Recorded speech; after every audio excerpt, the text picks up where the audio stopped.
Hey guys, welcome to L&D Home. In today's video, we are going to be making over this cute little storage ottoman that my mom actually got for her wedding like way back in like 1979. Yes, she holds on to so much stuff. But she offered it to us for in front of our chair in our living room, and I was like, of course, I could totally make that over. So that's what we're going to be doing in today's video. I started with all the obvious boring parts, taking out all the screws, getting that top off, and getting those hinges off as well.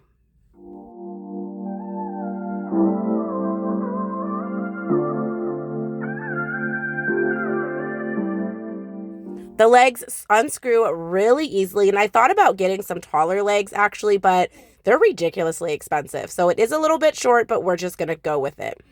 This whole DIY did not go according to plan. So originally I scuff sanded with an 80 grit and then went over with, I think, a 220 grit. And I thought scuff sanding was going to be enough because I have scuff sanded lots of things and used antique wax, which was my original plan. But you're going to see it's not going to work quite so well. And we're going to have to find a different solution.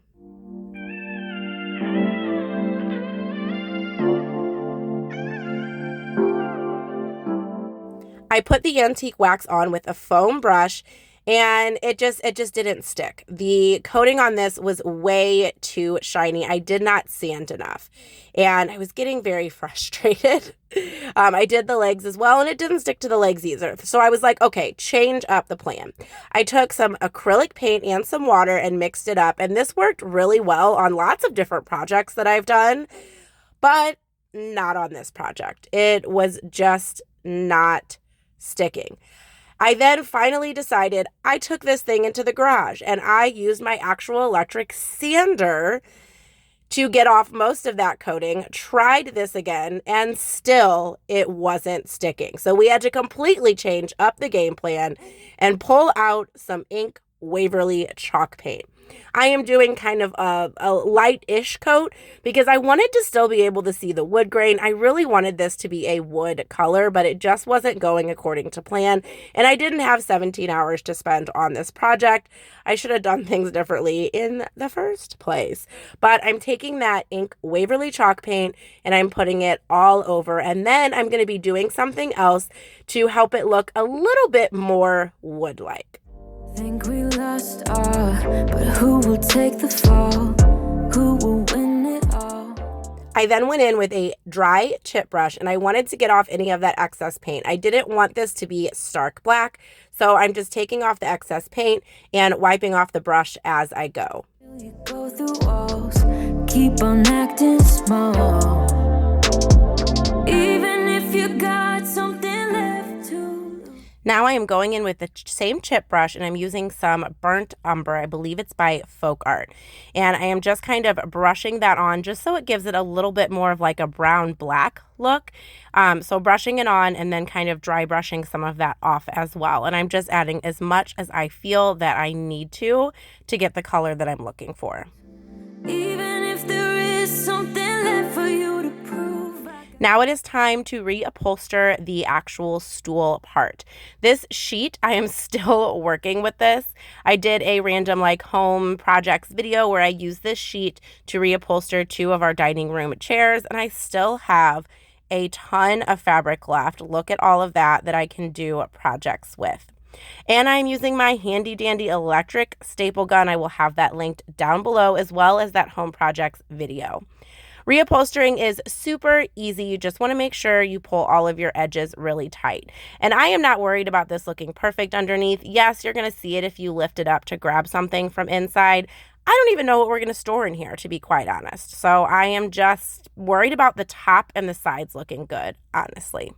Bad taste of hanging around you. Bad. I'm so sorry about the bitter end. I'm so sorry if I misbehaved. In the middle we got tangled. I I am screwing the legs back in. I did the same technique with the brown paint over the top of these as well. And then I'm going to be putting the hinges and the lid back on. One tip I have when you're working with something that has like a lid like this is to screw a screw in on each side. That way you don't have to keep holding up the lid or the door or whatever it is that you are working with. But in the aftermath of us, I don't regret that much. I don't regret that. Sunny side up, try to keep it cool. And the moment of truth. I was afraid it was going to be too small. Let's be honest, this looks really silly. So back to the drawing board we go. I picked up these legs from Menards. I will have them linked down below. But unfortunately, the screw on the new legs is bigger than the holes that are inside of the little Ottoman. So I am going to unscrew that, and I'm just going to have to use some wood glue to attach these legs. But before I do that, I do need to paint them. And since there is a metal bottom, I opted to pop into our garage and spray paint them. One tip I have when painting things like this is to use some styrofoam and stick them right in. So I did leave the screws in just for the painting process. So I'm going to be taking some spray paint, and when that dries, I'm going to be going back in with that same burnt umber brown paint and my chip brush to make it match the rest of the storage ottoman. Spending all the rules, it gets colder, but I hate being cool. I can't be cruel to you. Even if you got something left to lose, even if there is something left for you. Now that the legs were all dry, I'm just going to be removing those screws so I can wood glue them to the base. Now, I did use a ton of wood glue. I had some cleanup to do, but I wanted to make sure this thing was nice and sturdy. My son sits in the chair and is going to be using this footstool often. And if you know anything about teenagers, things don't always last. So I wanted to make sure this had a good hold. To prove I got bad taste of hanging around you.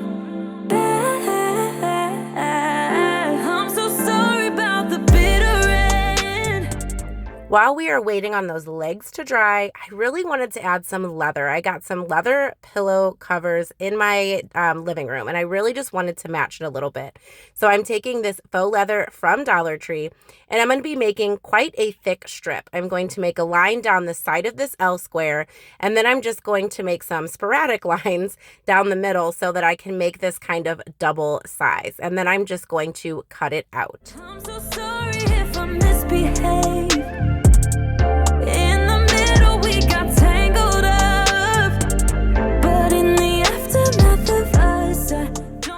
I did not need all the length that I had, so I just wanted to measure and cut it a little bit shorter. And then I'm going to be taking this dotting tool from Dollar Tree, and I'm just scoring it.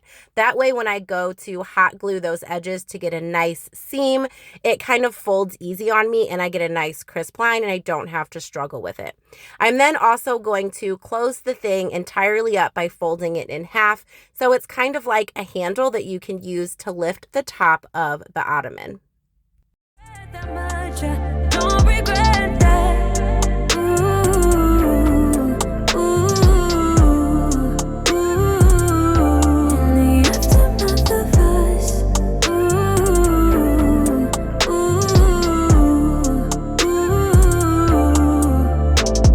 ooh. Baby, I got no excuses. I got nothing left to say. Even though I didn't think that the inside being messy was going to bother me, it was starting to bother me. So I took another container, packet, whatever, of that faux leather. I have a few on hand, and I just cut it to size, did a dry fit, and then decided to hot glue it on. Now, when I hot glued it on, I only did the hot glue on the edges. That way I can take it off if I want to, but also you can kind of see the hot glue through the faux leather, so I didn't want to put it all in the middle and have it look bubbly. I also suggest going bit by bit so you can make sure everything stays nice and straight. Didn't wanna stand up useless, but in the aftermath. And here we have the final reveal. It could be a little bit taller, but I love the way it turned out. I love that there's storage inside, and it's a hand-me-down from my mom, so it's perfect. Thank you so much for watching today's video. I hope you found it entertaining and helpful. Make sure you check out the video and the playlist on the screen. And as always, smash that subscribe button so you can become part of our YouTube family. We'll see you in the next one. Bye.